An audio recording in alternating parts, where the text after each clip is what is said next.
Bonjour tout le monde, j'espère que vous allez bien, c'est Choupex et je suis ravi de vous retrouver pour la critique analyse de ce chapitre 1092 de One Piece.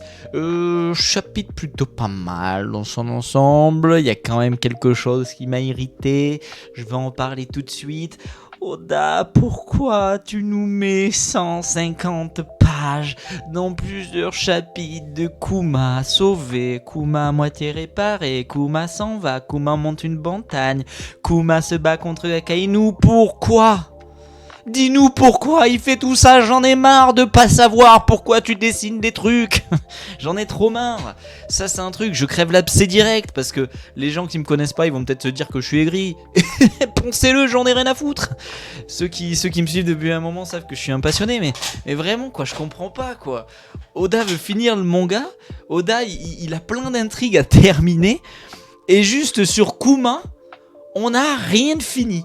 On sait pas pourquoi il fait tout ça. On sait pas pourquoi il a fait tout ça. On sait pas pourquoi il va se faire comme Barbe Blanche, arracher la moitié de la tête par Akainu sur Marie-Joie. On sait pas.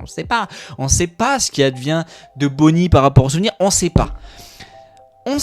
Et en fait, c'est chiant quoi. C'est-à-dire que si tu veux, en fait, ne nous mens pas quoi. Ne nous dis pas je veux finir mon manga dans 5 ans, d'accord, mais je vous mets des intrigues à la con que je finis pas alors que je pourrais les finir. C'est-à-dire qu'il aurait très bien pu dans ce chapitre nous mettre, avant que Kuma se tape à Akainu, pourquoi il fait ça, ou même un flashback, j'en sais rien, une raison. Là on sait pas s'il fait ça de lui-même, on sait pas s'il fait ça par rapport à un ordre implanté de Vegapunk, on sait pas s'il fait ça de lui-même pour l'armée révolutionnaire, on sait pas. Et j'avoue, ça m'a fait chier. Néanmoins, ça reste cool d'avoir ce plastique Akainu contre Kuma. Moi, j'ai un profond respect pour Kuma et j'adore son fouille. Donc, revoir un ours au choc, j'ai adoré. J'ai très hâte de le voir en animé. Ça va être stylé. Ce qui est surtout cool avec ce passage, c'est le côté sur les dragons célestes. Je m'explique, les amis. Dans tout ce passage, on va surtout voir Akainu affronter Kuma. Je ne choque personne.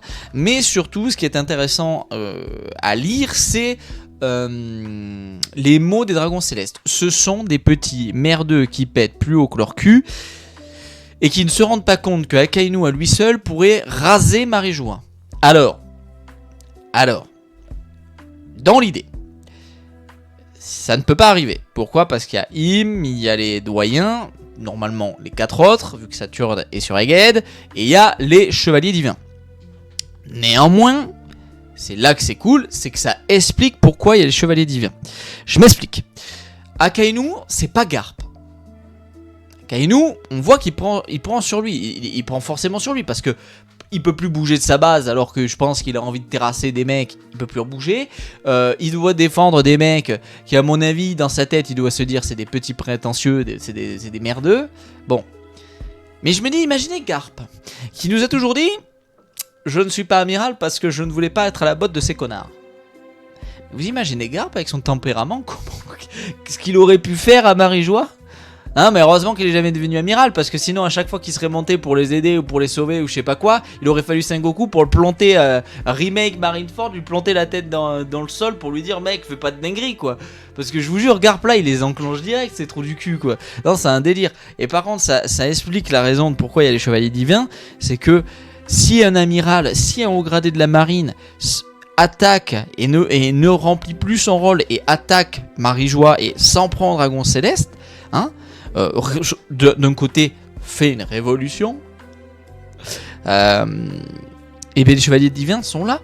Et à qui j'ai pensé tout de suite ? J'ai pensé bien évidemment au Sword, donc avec Garp, je viens de vous en parler, mais nous avons le nouvel héros de la marine, oui, Kobe, le petit Kobe. Son rêve c'est de devenir amiral. Mais vous pensez que le Kobe avec son caractère, éduqué par Garp, formé par Garp, avec un mentor comme Garp, amiral de la marine, il va accepter ça ? Ah vous croyez ça ? Vous croyez que Kobe va accepter de savoir qu'il y a des esclaves pour faire un tapis roulant, qu'ils oppressent tout le monde entier, tout ça, Im-sama en fin d'histoire, Im-sama, l'oppression du monde, le siècle oublié. Vous pensez que Kobe va rien faire ? D'accord, pourquoi pas.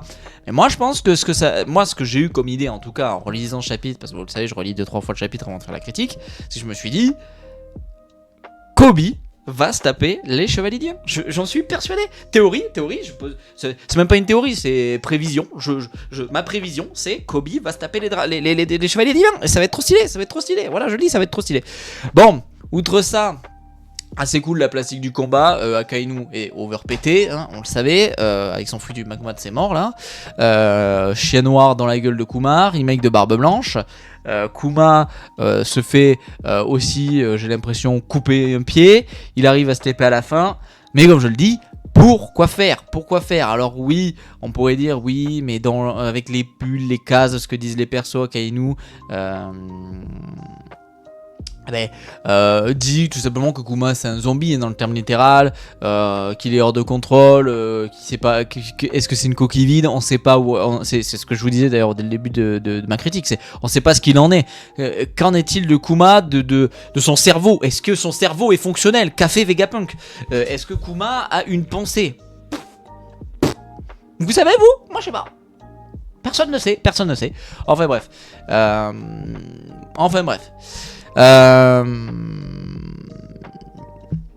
Ensuite, ce qui est cool, bon, alors on a le petit flashback avec Bonnie. Souvenez-vous, c'était le moment où elle était capturée par Barbe Noire et que Barbe Noire voulait un navire en échange de Bonnie et Akainu était venu la chercher et tout. Ça remonte.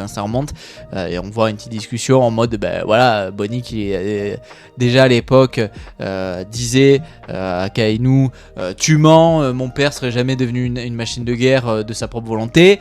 Ça fait référence à quoi? Forcément, vous vous en doutez, à Bonnie qui a vu les souvenirs de Kuma dans une des salles de Egghead. On a vu dans le dernier chapitre qu'elle en veut plus avec Vegapunk, etc. Donc elle a eu des explications. Oda, il faudrait nous les donner. Merci.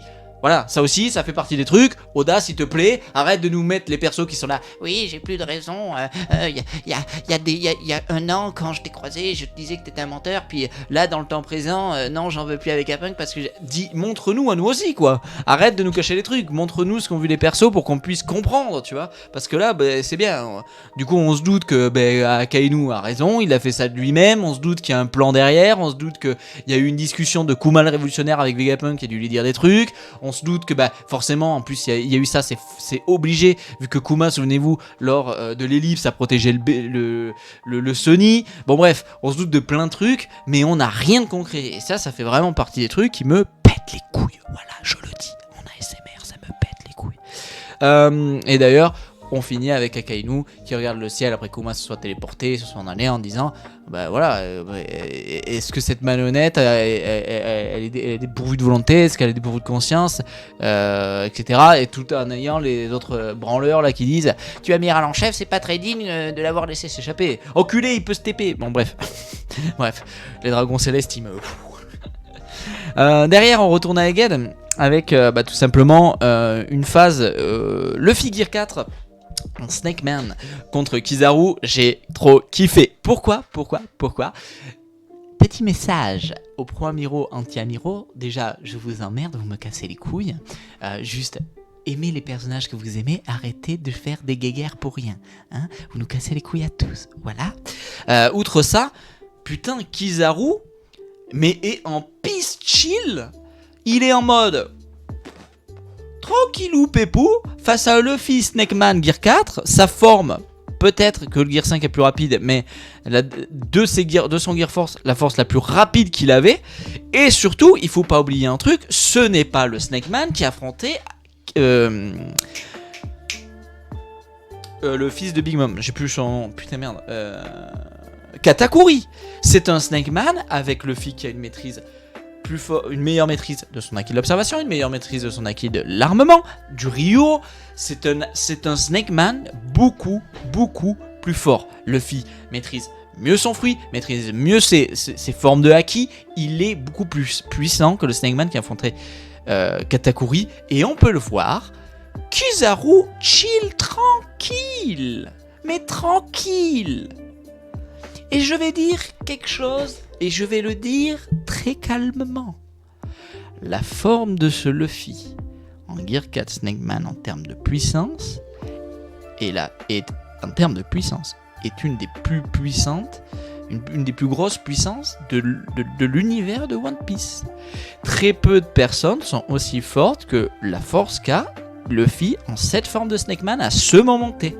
et Kizaru en tant qu'amiral est tranquille. Ça ne veut pas dire qu'il est plus fort que Luffy car il va passer en Gear 5 à la fin. Je suis pas là à vous dire ça. Je vous ai toujours dit d'ailleurs les rapports de puissance dans One Piece, arrêtez de bander dessus parce que la puissance dans One Piece c'est maîtrise de haki qui veut dire maîtrise de différentes formes de haki, observation, royale, armement, maîtrise possiblement de techniques spéciales, de techniques au sabre, maîtrise possiblement de ton fouet du démon, le fait que ton fouet du démon peut avoir l'avantage ou non par rapport à l'autre fouet du démon que tu affrontes, ton environnement peut avoir une importance. Par exemple, Crocodile dans un désert est beaucoup plus fort que Crocodile au milieu d'une mer. Ok, c'est logique. Donc il y a beaucoup de choses qui rentrent en compte. Néanmoins, je le dis, beaucoup ne se rendent pas compte que le Snake Man qu'on voit là la puissance en elle-même est l'une des plus puissantes de l'univers de One Piece.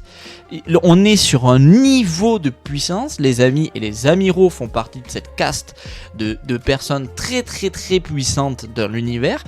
C'est-à-dire que Luffy peut se balader dans tout l'univers qui est One Piece, très peu de personnes peuvent le croiser et lui faire un tête-tête. Et c'est pareil avec Kizaru, c'est ça que je veux dire. Et c'est ça depuis le début de l'œuvre. Quand Robin souvenez-vous, le premier qu'on croise c'est Aokiji, elle dit c'est un amiral, lui il faut pas le faire chier. C'est parce que vraiment, Aokiji avec son vélo sur sa mer glacée, il peut aller où il veut. Il y a très peu de personnes qui croisent qui peut pas péter. Et ceux qui croisent avec qui il peut se péter, c'est-à-dire un empereur, il ne peut pas se taper avec lui pour l'écosystème et la géopolitique de l'univers de One Piece. C'est un délire. On arrive sur et c'est trop cool parce que je peux vous parler de ça un peu, mais on arrive sur des échelles de puissance et dans une ère dans un niveau de piraterie, un niveau de marine qui est tellement fort. Et là où Big Mom, Kaido, Shanks et Barbe Blanche avaient fait un équilibre avec la marine, Barbe Noire et Luffy ne sont pas du tout dans ça. Barbe Noire fout le bordel de son côté, Luffy s'en fout le bordel du sien, et il déséquilibre toute cette géopolitique, il déséquilibre tout cet équilibre. Et c'est trop cool. Et ce qui est trop cool, c'est que moi j'ai trop aimé quoi. Ça me fait plaisir. Et c'est pas une question de être pro Amiro, pro Luffy, mais je m'en fous. Je veux voir des amiraux qui peuvent faire ce que fait Kizaru dans ce chapitre. Je veux voir un Luffy qui peut faire ce qu'il fait dans ce chapitre. On est à la fin du manga. Et à la fin du manga, les personnages pour qui j'ai le plus d'estime en termes de vous devez me vendre du rêve dans la puissance, dans ça, ils le font. Et ceux qui vont me dire oui, Ryokugyu, je le fais un petit aparté, Ryokugyu, les gens oublient qu'il se tape King Queen blessé, c'est réel, mais il se tape King Queen, il y va, il est prêt à aller se taper Luffy, Zoro, Sanji, Jinbei, tout l'équipage des chapeaux de paille, Yamato, Kinemon, les fourreaux rouges restants, Momonosuke, tout seul. Et les gens sont en mode, oh il est surcoté, tout seul. Et les gens sont en mode, il est surcoté, pourquoi ? Parce que déjà que tout seul il veut taper tous ces mecs. Un nouvel empereur s'est ramené Shanks avec tout son équipage et les mecs sont en mode ouais non, l'amiral Ryokugyu c'est une fraude les gars.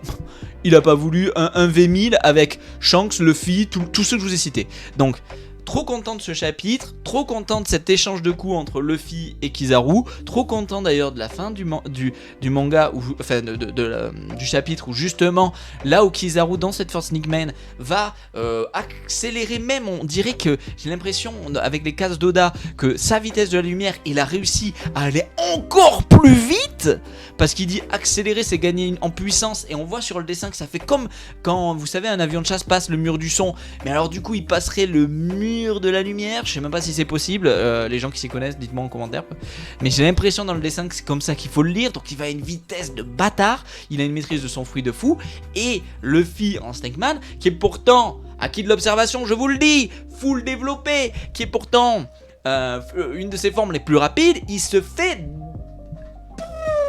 éjecté à 10 000 km. Il se fait éjecter d'une telle force qu'il va à 10 000 km par le Frontier Dome, il détruit le Vega Force One, enfin... dinguerie, c'était trop cool. On va avoir ensuite à la fin ce moment avec tout simplement petite interlude avant de finir sur Kizaru et Luffy. Lilith qui dit voilà le Vega Force One à quel point ça la dégoûte parce que tout simplement le Vega Force One est un des gros projets des Vegapunk. Donc on peut imaginer que le Vega Force One, alors peut-être que mes souvenirs me jettent des tours, mais j'ai pas souvenir d'avoir eu cette info, mais que c'était vraiment leur projet et que c'était un peu une construction dans l'idée de l'ancien robot antique et de ce qu'ils avaient fait à l'époque. Voilà, je l'ai lu un peu comme ça. Et puis discussion très intrigante entre Kizaru et Bonnie, qui lui dit tout simplement il dit qu'il a vu, il est choqué de comment elle a grandi. En fait comment c'est écrit par Oda. Kizaru dit un truc du genre, parce que j'ai pas le chapitre devant les yeux, mais il dit un truc du genre, les amis, comme tu as grandi, mais j'ai pas envie de me taper avec quelqu'un comme toi que je connais, qui est pas dans le cadre de ma mission, donc fais pas de conneries et tout, contrairement à Sentomaru, qui est quelqu'un qu'il connaît, mais qui lui s'est clairement mis en opposition, en mode je vais défendre ta cible, donc tu fais part de la mission vu que tu défends ma cible. Là il lui dit un truc du genre voilà, ne rentre pas dans ce truc. Donc ce qui voudrait dire que Kizaru a connu Bonnie petite, ce qui pourrait faire un lien direct en fait avec Vegapunk. Tout simplement on sait que Kizaru a passé beaucoup de temps avec Vegapunk, avec Sentomaru. On peut imaginer que Kuma, les pacifistas ont des lasers de Kizaru, donc il y a eu du travail en commun, qu'ils se soient rencontrés, qu'ils aient pu parler de Bonnie, même peut-être que Kizaru a vu Bonnie même plus petite. Enfin voilà, donc il y a vraiment un lien qui est hyper triste. D'un côté, c'est que Kizaru sur Egghead, c'est celui qui connaît le plus de monde et qui a peut-être le plus d'affection pour tout le monde, et c'est celui qui doit taper tout le monde. Mais bon, fidèle à son poste, et il défonce tout le monde. Et d'ailleurs, il va se lâcher Bonnie, qui voilà essaye de l'attaquer avec une attaque à lui, enfin elle. En fait, tout simplement, elle attaque, elle essaye de lui foutre, de le faire vieillir, quoi, ou avec un truc, marque du temps, je crois que c'est ça, marque du temps, et elle essaye de le taper. En fait, elle essaye de le faire vieillir ou rajeunir, tout simplement. Désolé, Bonnie, je suis la lumière. Il se décale, ou je sais pas. Elle passe pas à travers, c'est vraiment, il se décale en mode non. Il la slash elle aussi, et donc, tout comme Luffy, Bonnie passe à travers le frontière d'homme, sauf que, on y reviendra, mais Luffy a pu passer dans un sens, revenir dans l'autre. Quand je vois comment il a pris quand même pas mal cher, Bonnie c'est pas Luffy. Disons que bon, j'espère qu'elle va bien. Parce que Kizaru, il lui a dit ne te mets pas sur mon chemin, elle s'y est mis, il a pas rigolé. Et ça c'est un truc qu'on peut pas enlever à Kizaru, c'est que quand il est dans sa mission, il rigole pas. À part la fois où Riley l'a arrêté. C'est Riley, hein, voilà, hein, parce que les gens que ça, oui, il s'est fait arrêter par le vieux Riley. Hein, bon, bref, il a tout le temps slashé tout le monde, c'est un délire Kizaru. Bref, moi c'est un délire que j'adore Kizaru. On arrivera enfin sur la fin avec tout simplement, on se rend compte que les Vegapunk ont réussi à craquer le code de York. Je pense que ça surprend personne. Voilà, ça a craqué le code de York.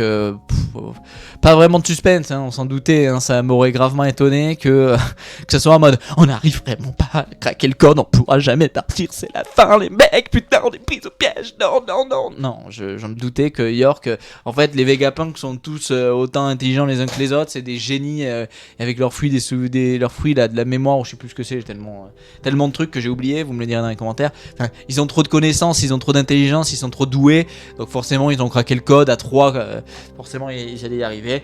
Et là tout simplement, Kizaru arrive en détente, mais détente, il passe au milieu de tout le monde, lui dit très clairement tu vas pas partir, hein, c'est raté, je suis là pour voilà, c'est fini mon ami Vegapunk, hein. Et c'est là d'ailleurs où il dit un truc du genre même pour moi c'est pas une mission facile, donc ça fait écho à ce que je vous disais, c'est que c'est vraiment l'amiral qui connaît le plus de monde sur Egghead et qui a possiblement le plus d'affection pour les gens qui combat et qui va possiblement tuer. Et là Luffy revient en Gear 5 maîtrise Kizaru, arrive à le maintenir sur la page qu'on a. On peut remarquer qu'il est repassé en forme géant d'ailleurs. Est-ce que sa forme géant lui permet d'avoir plus d'endurance pour passer le dôme, ou est-ce qu'il est devenu géant pour monter plus vite? Mais en soi c'est un peu con parce que il a juste à étendre son bras. Enfin bref, vous avez compris. Donc on voit qu'il a été vachement brûlé. Faut pas oublier que le dôme est à 100% de protection, donc à part Kizaru qui a pu le traverser parce que c'est la lumière, personne ne pouvait en soi. Donc Bonnie l'a traversé. Paix à Bonnie, j'espère que tu vas bien Bonnie. Mais sinon Luffy l'a traversé à l'aller et au retour. Il a pris cher parce que son corps n'était pas autant couvert de marques et de blessures et de brûlures, faut le dire, jusqu'alors. Et voilà, truc de fou. Et d'ailleurs Luffy le dit lui-même, il dit un truc du genre je pensais que j'allais mourir quoi. Enfin, franchement, quoi, tu m'as fait passer 2 fois la barrière, je croyais que t'allais me tuer quoi. Mais non, je suis là. Alors, Luffy attrape Kizaru, c'est cool parce que dans le dessin, il n'y a pas de haki de l'armement, donc c'est pas le haki de Luffy qui a l'air de maintenir Kizaru. Mais ça serait du coup son imagination en mode je peux tenir Kizaru, je veux attraper Kizaru, donc j'arrive à attraper Kizaru. Donc à voir ce qui va se passer. Ce qui est sûr, c'est que Kizaru pour le coup oui, Luffy est bien de retour. Et pour le coup oui, là ça va être un peu plus compliqué parce qu'en plus il a pris sa forme Gear 5. Et là ça va être moins rigolo parce que il faut le dire, sa forme Gear 5 c'est pour l'instant sa forme la plus puissante. Les amis, on va terminer avec ces 2 petites cases qui, on le sait tous, ont clôturé ce chapitre. C'est tout simplement le robot antique qui s'éveille. Voilà, j'ai pas envie de vendre du rêve, j'en sais rien. Oui, ça peut venir de Luffy, ça peut venir du Gear 5 de Luffy, mais pourquoi il s'éveillerait maintenant et pas quand il a combattu Lucci? Ça peut venir... moi, je me suis dit, parce que en fait le truc que je me suis dit c'est simple. Le truc que je me suis dit c'est, ce n'est pas le Gear 5 de Luffy qui éveille le robot. Pourquoi? Parce que Luffy a déjà été en Gear 5 sur l'île. Ok. Néanmoins, quand on dit quelque chose comme ça, quand on pense quelque chose comme ça, il faut se remettre en question. C'est possible que, en fait, quand il a été en Gear 5 contre Lucci, il soit trop loin. Là, il est dans le laboratoire, possiblement, il est plus proche, donc ça active le robot. Néanmoins, ce que je pense qui est beaucoup plus plausible, c'est que Luffy, c'est le dieu soleil. Le soleil, c'est la lumière, c'est la flamme, c'est la chaleur, c'est la lumière, ouais. Il tient la lumière. C'est-à-dire que le dieu soleil en main la lumière.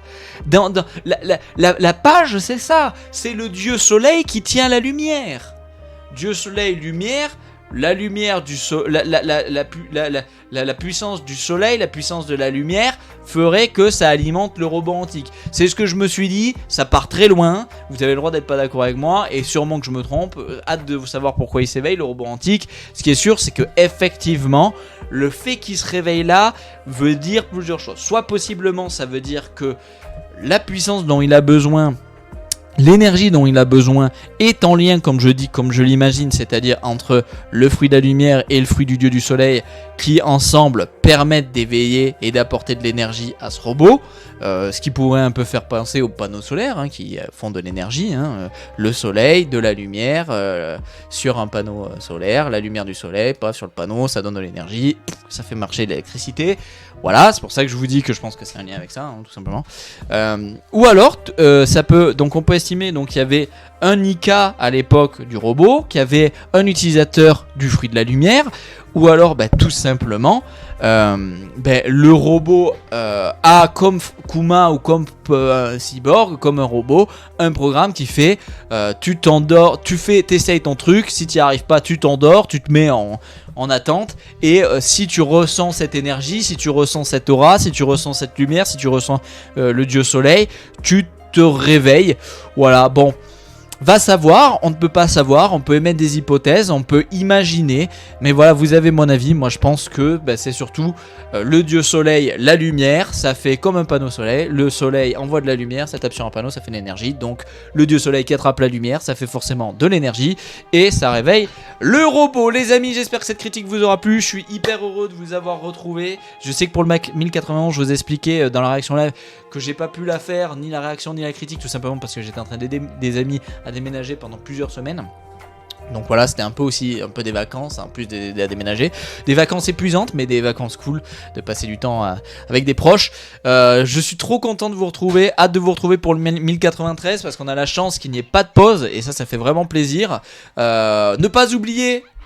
parce qu'on l'a pas vu, mais Zoro qui doit affronter Lucci, hâte de voir les planches, ce que va nous faire Oda, hâte de voir la fin de Kizaru contre Luffy. Les amis, n'hésitez pas dans les commentaires à me donner votre avis sur la critique, sur ce que j'ai pu dire de ce chapitre, à vous abonner en cliquant là, à regarder la réaction live, ou même je vous conseille un manga plutôt ici. Des bisous, prenez soin de vous, et on se retrouve très vite pour le chapitre 1093. Salut tout le monde, bye bye.